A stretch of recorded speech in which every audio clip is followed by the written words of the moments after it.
Hello viewers. Ethel Studio gi ngasi ga no Photoshop tutorial asi akoina photo amada text tha matamda text adu photo du gi chap chana center da kamai tawga thaga da gi ha du gi matang da semja ga do video ni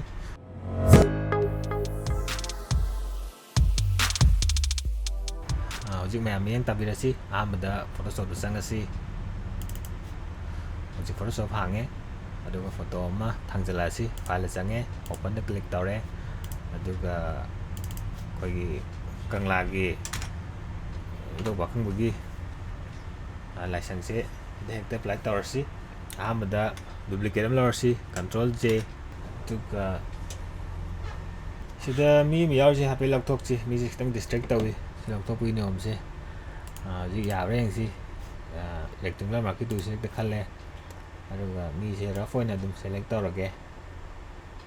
aduga right click tawraga fill namaga content aware thamaga okay tong matamda almost mangre asmana rough oina dum lokthoe yamna gi side am su leire si so happy laptop si ya reng si finger cross sidi Photoshop na tawbanina yani yaroi haibdo aina haiba ngamde yare ai daw kare chokri tu lokthokre da mi ngo yawri si loktho api yengsi ga fill the click tar okay tore sida di fa bira leire undo tor si control Z amgo su control Z leire si dum laseration si lokthom ma si stamp clone tool do lokthom ma si yam tipani na apana loktho si click tawre target to side khalle u manamni u me te khalle si side khala si oga dum sangjala si rafona dum sangjala si do control 0 na me full yenge yare almost yare aduga khoina tawdu si color correction matem tanga toramge si photo si goina hoigi filter da change camera roll da te tawr si camera roll kai jakre si matak ta leire click tawre ID mark aboni ngure nga ure ID aduga sky ji kitang blue hoile si aduga u si kitang green hoile si ani katani aduna khoina aina sina do tool si sigi target adjustment si target adjustment tawa aduga khalle aduga ambada aina haining basi khoina any photo ma color correction taw matamda mai exposure si hana apam exposure thamaga color correction tawba hawbiu kaigino hamtamda khoina atai color do han semaga exposure kon semak tadi hoi exposure gi matung ina color change taw yawi ngam lo light ro yawi mamsala kan hena ngangsalak yawi aduna temperature se tang warm oil si sa ga thoga ai di yare aduga shadow se kitang hard oil jira laptop sila kitang hard oil si kitang dramatic feel ma pirsi aduga sigi tool si lege target adjustment tool se khalaga color de dum la si SSL adjustment si da click tawraga saturation si da la si da saturation kitang pai si aduga khoina sky si da khoina click tawraga left side da chalaga na saturation si pra lokthokre amda chalaga na khoina blue si hape yamzu hapa to kangaloi si haida chinge yare green si mo green na mo click tawraga right side da chapmo tamde he green hoire smain tawraga side da ko gi machu tere ki se kitang color ye changde tawraga green hoire side da red kha yawre red si kitang half si push sidi yahalasi adu okay tawre aduga khoi text ama tharsi text si khoi ti te click tawre aduga hekta side hangoda click tawre ai sine si Photoshop CC 2019 ina smain thoi khoi gi ariba version dasu dum tholkani aduga sida khoina kangla ni tharsi di kangla harsi KANG LA kangla harsi aduga ꯑꯩꯈꯣꯏ ꯁꯥꯏꯖꯁꯦ ꯑꯗꯨꯝ ꯌꯥꯔꯦ ꯈꯜꯂꯤ ꯑꯗꯨꯝ ꯆꯥꯎꯔꯦ ꯑꯗꯨꯒ ꯇꯤꯛ ꯈꯣꯜꯂꯦ ꯑꯗꯨꯒ ꯃꯨꯚ ꯇꯨꯜꯁꯤ ꯈꯜꯂꯒ ꯑꯩꯈꯣꯏꯅ ꯀꯪꯂꯥꯁꯤꯗ ꯇꯦꯛꯁ ꯂꯦꯌꯔꯁꯤꯗ ꯀ꯭ꯂꯤꯛ ꯇꯧꯔꯒ ꯑꯗꯨꯝ ꯗ꯭ꯔꯦꯛ ꯇꯧꯕ ꯌꯥꯔꯦ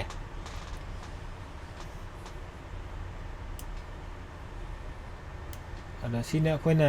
ꯃꯦꯅꯨꯋꯦꯂꯤ ꯊꯝꯃꯦ ꯈꯜꯂꯣ ꯁꯥꯏꯗ ꯊꯝꯕ ꯃꯇꯝꯁꯤꯗ ꯑꯩꯈꯣꯏꯁꯤ ꯁꯦꯟꯇꯔꯅꯤ ꯁꯦꯟꯇꯔ ꯅꯠꯇꯦ ꯁꯤ ꯀꯃꯥꯏꯅ ꯈꯪꯗꯣꯏꯅꯣꯕ ꯍꯥꯏꯗꯤ ꯁꯣꯝ ꯅꯥꯀꯟꯗ ꯁꯣꯝ ꯅꯥꯀꯟꯒ ꯁ꯭ꯀꯦꯜ ꯊꯥꯔꯒ ꯑꯣꯟꯗꯣꯔꯤꯕ꯭ꯔꯥ ꯑꯗꯨꯒ ꯁꯤꯒꯤꯁꯤ ꯑꯩꯈꯣꯏ ꯁ꯭ꯀꯦꯜ ꯊꯥꯗꯕꯤꯗ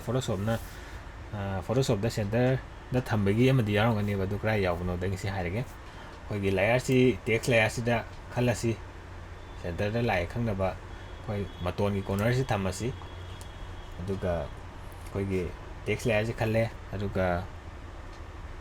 ꯀꯟꯇ꯭ꯔꯣꯜ A ꯅꯝꯃꯦ ꯍꯥꯏꯗꯤ ꯀꯟꯇ꯭ꯔꯣꯜ A ꯁꯦꯂꯦꯛ ꯑꯣꯜꯅꯤ ꯀꯟꯇ꯭ꯔꯣꯜ Aꯁꯦ ꯑꯗꯨꯒ ꯑꯩꯈꯣꯏ ꯃꯊꯛꯁꯤꯗ ꯇꯨꯜ ꯈꯔ ꯊꯣꯛꯂꯛꯑꯦ ꯁꯤꯒꯤꯁꯤ ꯁꯦꯟꯇꯔꯅꯤ ꯍꯥꯏꯗꯤ ꯁꯤ ꯄꯨꯔꯥ ꯁꯦꯟꯇꯔꯅꯤ ꯄꯤꯔꯤꯁꯦ ꯑꯗꯨꯒ ꯁꯤꯒꯤꯁꯤꯅ ꯑꯃꯨꯛ ꯃꯊꯛꯀ ꯃꯈꯥꯁꯤꯒꯤ ꯁꯦꯟꯇꯔꯅꯦꯕ ꯁꯤꯗ ꯑꯃꯨꯛ ꯀ꯭ꯂꯤꯛ ꯇꯧꯔꯒꯗꯤ ꯍꯥꯏꯗꯤ ꯁꯦꯟꯇꯔ ꯁꯤꯗ ꯀꯪꯂꯥ ꯁꯤꯗ ꯁꯦꯟꯇꯔ ꯄꯤꯔꯒꯁꯨ ꯍꯦꯛꯇ ꯌꯥꯕ ꯅꯠꯇꯕꯅꯤ나 ꯑꯩꯈꯣꯏꯅ ꯃꯈꯥ ꯋꯥꯏꯁꯤꯗ ꯑꯣꯏꯅ ꯁꯦꯟꯇꯔ ꯄꯤꯍꯟꯅꯤꯡꯉꯤ ꯑꯗꯨ ꯇꯥꯔꯒꯗꯤ खितंग चावमल्ले कंट्रोल डी तौरगा डिसेलेक्ट तौरे टेक्स्ट खितंग चावमल माले खितंग पिखाची टेक्स्ट लेयर से खल्लगा कंट्रोल टी तौरे अदुगा शिफ्ट नमगा कॉर्नर देगी पुसले अदो अनोबो फोटोशॉप 2019 गे ओइनादि एमता नमदसु दुम पुसनबदा दुम यारनी अदुगा फोर कॉर्नर देगी पिक्सन नबी दमुत अल्ट नमे सुमाइत्रोगा फोर कॉर्नर दे पिसले अरिबा यूजर्स की शिफ्ट का अल्ट नमगा फोर कॉर्नर देगी ड्रैग तौदनी मरी मक साइड देगी पिक्सन नबा अदुगा कोई टिक खोलसी सिदी यारे खल्ले अदुगा कोइना सेंटर से कमान द्रोगा चाइ चादे कोइन खंगदगे दे अमगसु कंट्रोल ए नमे सेलेक्ट ऑल तौरे अदुगा सिदा कोइना क्लिक अमखतंग तौम तमदा कोइ फोटोशॉप ना सेंटर दा थमे तुका कंट्रोल डी तौरे अदुदा कोइना अयामदि यारे अदुदा कंगला थासिगा सिगी लाइसेंसिगा सेंटर दि चाद्रे असि सेंटर चादबदमक्ता कोइना सुनाकन साइड खितंग क्रॉप तौसलसी सीधा नमे क्रॉप की शॉर्टकट नी तब खितंग पिक्सल असी सीधा कोई मार्जिन अमा कोई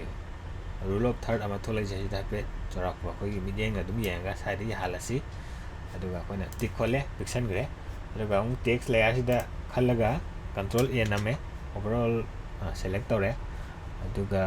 मिसाइगी मथक्ता मिसाइगी थोको टूल थोलक्ते काइगिनो हमतमदा सिगी टूल से कोई क्रॉप की टूल दा थोकते अदुना मूव टूल खनगदुमनी मूव टूल वंस क्लिक तौम तमदा थोलानी अदुगा क्लिक तौम तमदा कोई मयादा लैखरे सिरो मोस यारे याम फजरे कंट्रोल डी नमे कंट्रोल 0 अंक नमे कंट्रोल डी दुना सिलेक्शन दो मुथत पगिनी कंट्रोल 0 सिना कोई फुल स्क्रीन दा फोटो सी येंगनबनी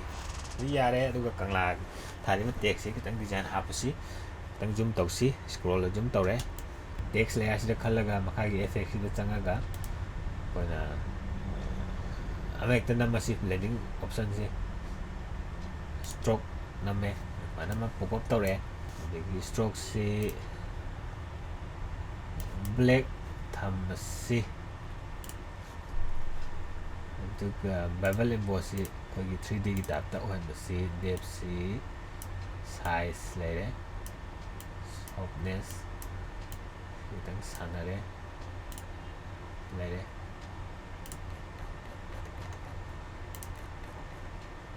कोई 3D टाइपता ओहनबा सॉफ्टनेस लौथोसी साइज खितंग लेरे सिसु डेप्थ सी हाइदे लेरे अदुगा कोई शेडो डायरेक्शन सी लाइट से काइदगी लेबनो कोई लाइट से ती येंगसी जूम बैक तौर येंगसी कंट्रोल माइनस नमे अदुगा कोई लाइट सी सोमना कांदिगी लाए अदुना कोई टेक्स्ट की लाइट जु दु मानहलसी सोमना कांदिगी लाहलसी यारबा सिदि हेमनग्रे साइड लाहलसी अदुगा कोई डेप से खितंग कल्ली खितंग हंदसी खितंग हंदरे ꯖꯨꯝ ꯇꯧꯔꯒ ꯌꯦꯡꯁꯤ ꯗꯦꯞꯁꯤ ꯈꯤꯇꯪꯒ ꯍꯟꯊꯔꯁꯤ ꯑꯗꯨꯒ ꯁꯥꯏꯖꯁꯤ ꯑꯗꯨꯝ ꯌꯥꯔꯦꯅ ꯈꯜꯂꯦ ꯑꯗꯨꯒ ꯁꯦꯗꯣ ꯑꯝꯇꯪꯒ ꯄꯤꯁꯜꯂꯁꯤ ꯁꯦꯗꯣꯁꯤ ꯁꯤ ꯂꯩꯔꯦ ꯁꯦꯗꯣ ꯁꯥꯏꯖ ꯂꯩꯔꯦ ꯁꯣꯝ ꯅꯥꯀꯟꯗ ꯄꯤꯔꯁꯤ ꯂꯥꯏꯠꯀꯤ ꯃꯇꯨꯡ ꯏꯟꯅ ꯑꯣꯄꯦꯁꯤꯁꯦ ꯈꯔ ꯀꯟꯈꯠꯍꯜꯂꯁꯤ ꯑꯗꯨꯒ ꯑꯩꯈꯣꯏ ꯑꯗꯨꯝ ꯐꯣꯇꯣꯗ ꯑꯗꯨꯝ ꯁꯦꯗꯣꯁꯤꯗ ꯑꯦꯅꯤꯋꯦ ꯁꯤꯗ ꯑꯣꯏꯕ ꯌꯥꯏ ꯁꯤꯗ ꯑꯣꯏꯕ ꯌꯥꯏ ꯑꯩꯈꯣꯏ ꯁꯦꯗꯣꯁꯤꯗ ꯀ꯭ꯂꯤꯛ ꯇꯧꯔꯒ ꯑꯩꯈꯣꯏꯅ ꯑꯄꯥꯝꯕ ꯖꯒꯥꯗꯨꯗ ꯑꯗꯨꯝ ꯊꯝꯕ ꯌꯥꯔꯦ ꯈꯤꯇꯪ ꯍꯥꯔഡ് ꯑꯣꯏꯔꯤ ꯈꯤꯇꯪ ꯁꯣꯐ ꯑꯣꯏꯍꯟꯁꯤ ꯁꯦꯗꯣꯁꯤ ꯈꯤꯇꯪ ꯁꯣꯐ ꯑꯣꯏꯂꯦ ꯁꯤꯒꯤ ꯁꯥꯏꯖꯁꯤꯗ ꯑꯗꯨꯒ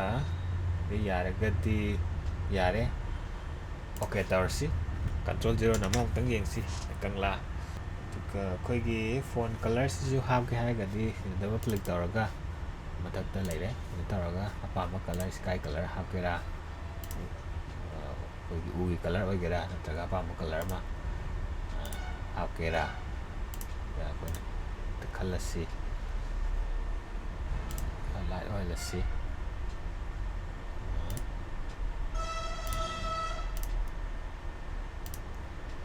ꯑꯣꯀꯦ ꯇꯧꯔꯦ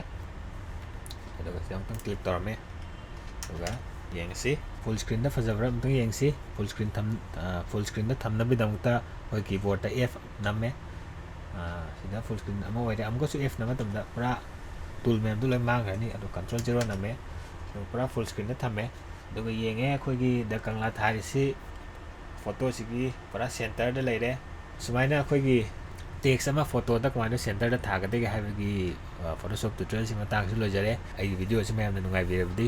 ꯁꯞꯄꯣꯔꯠ ꯇꯧꯕ ꯑꯣꯏꯅ ꯂꯥꯏꯛ ꯀꯃꯦꯟ ꯑꯃꯁꯨꯡ ꯁꯕꯁꯀ꯭ꯔꯥꯏꯕ ꯇꯧꯕ ꯀꯥꯎꯕꯤꯒꯅꯨ ꯊꯦꯡꯛ ꯌꯨ